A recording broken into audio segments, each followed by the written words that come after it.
Data is the fuel that powers AI, and it's also one of the biggest sources of risk. In this video, we're covering how you control data throughout the full AI lifecycle, how privacy regulations intersect with AI, and what ethical and trust controls look like in practice. If you've ever wondered what privacy by design actually means when you're building a machine learning model, this video will make it concrete. Let's get into it. Let's start with the foundation of data management for AI. Lawful and ethical data collection means that before any data goes into a training pipeline, you've confirmed there's a legitimate legal basis and the collection respects purpose, limitation, and data minimization. You only collect what you need for the reason you've stated. Data quality controls are ongoing. You validate sources, you detect poisoning attempts, and you monitor for data drift.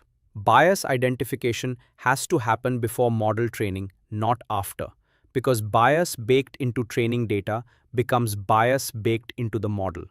And data residency and cross-border transfer controls must be enforced at the ingestion layer before data enters your pipeline, not after it's already there. The AI data lifecycle has distinct phases, and each one needs its own security controls: collection, preparation, training, deployment, monitoring, and archival. Here's the key insight. The controls for collection are not the same as the controls for training, and the controls for training are not the same as the controls for archival. Each phase has a distinct risk profile. Training data is the highest value target in this entire life cycle. It's the DNA of your model. If an attacker can corrupt the training data, they corrupt the model's behavior permanently. Access to training data should be as restricted as access to your most sensitive production data because it is your most sensitive data. And at end of life, secure deletion means cryptographic erasure with audit evidence, not just pressing delete. Provenance and lineage are two concepts the exam tests that are easy to confuse.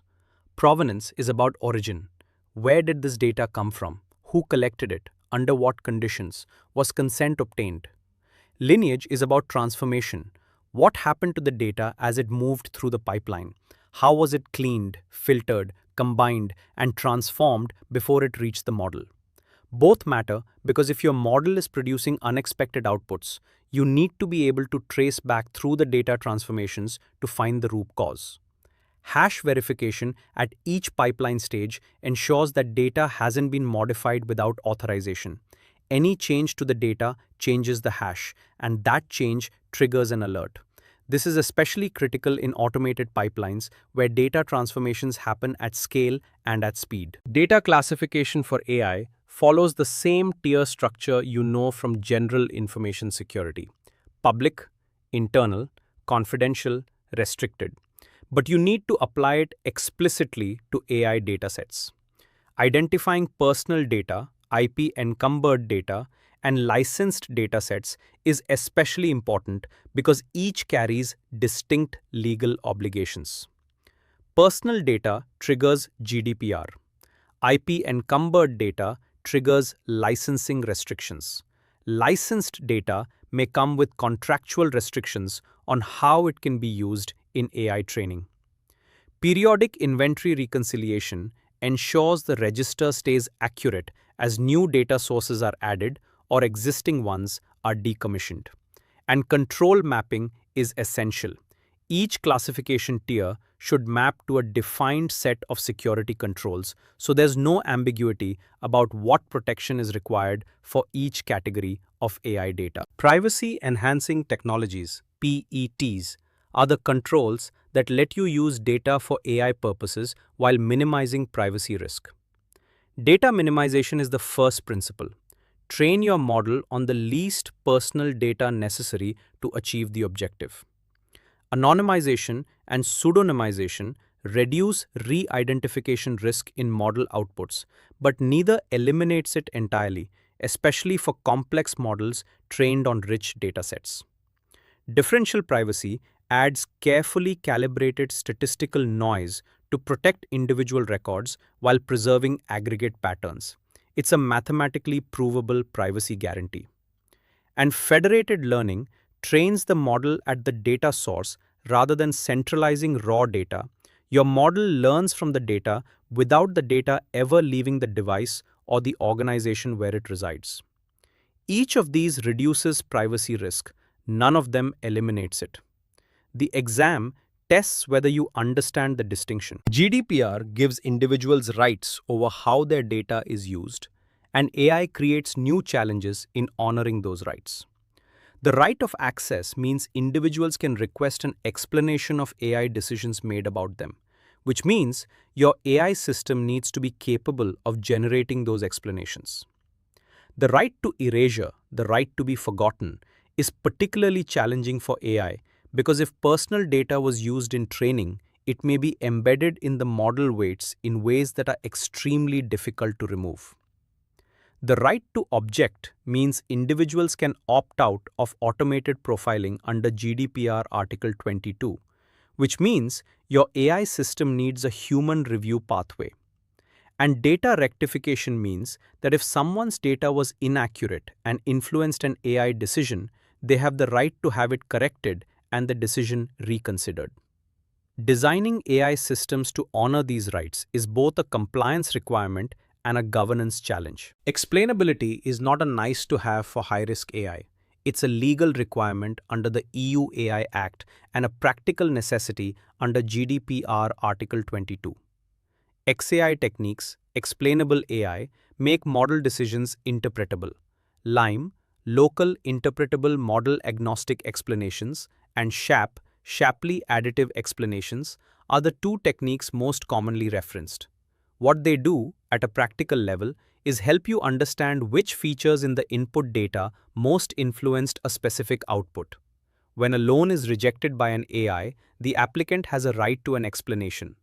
LIME and SHAP are the tools that help you generate one. Model cards serve as the primary transparency document for external stakeholders, and black box models, where even the developers can't explain the decision logic, are a compliance red flag when used in high-risk, high-impact decisions. Fairness in AI is measurable, and the exam expects you to know the metrics. Demographic parity means the model's positive outcome rate is the same across demographic groups. Equalized odds means the model's true positive and false positive rates are the same across groups.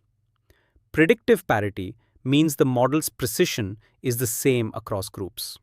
These metrics sometimes trade off against each other. Achieving one can make another worse, and that's a genuine governance challenge. Algorithmic auditing means an independent review of model outputs for discrimination, not just an internal check, but an external one. And every AI decision must be traceable to an accountable owner. The exam's preferred trio for ethics questions is accountability, fairness, and transparency. Remember these three together. Human in the loop, HITL, doesn't mean a human reviews every AI decision. It means the level of human oversight is defined by the risk classification of the AI system. A low-risk AI that recommends products might not need HITL at all. A high-risk AI making decisions about employee terminations absolutely requires human review before any decision is finalized. Override capability is essential. No AI decision should be irreversible without the possibility of human intervention. And escalation triggers should be defined. What thresholds cause the AI to automatically escalate to a human reviewer? Under the EU AI Act, human oversight is a legal requirement for high-risk AI. It's not a design choice. The exam tests whether you understand HITL as a risk-calibrated control, not a blanket policy. Trust and safety controls for AI go beyond traditional security controls. Harmful content detection requires automated and manual moderation layers. Automated systems catch at scale, human reviewers handle the edge cases. Safety testing for misuse means red teaming the model specifically to try to generate harmful outputs, testing whether the model can be manipulated into producing content it shouldn't. Trust metrics track accuracy, consistency, robustness, and fairness over time as KPIs. And an emerging governance area is environmental impact. the energy consumption of large AI models is becoming a governance concern for organizations with sustainability commitments. The EU AI Act includes environmental impact considerations for general-purpose AI models. The exam has started including this as a governance topic, so don't overlook it. Let me close with the exam tips for data and privacy. Data minimization is almost always the first control the exam expects you to apply for privacy questions. When in doubt, minimize. Differential privacy and federated learning are privacy-enhancing technologies. Know the distinction between them and what risk each one addresses. GDPR Article 22 on automated decisions with significant effect requires a human override mechanism. That's the control the exam will ask for. And for ethics questions, the ISACA preferred trio is accountability, fairness, and transparency.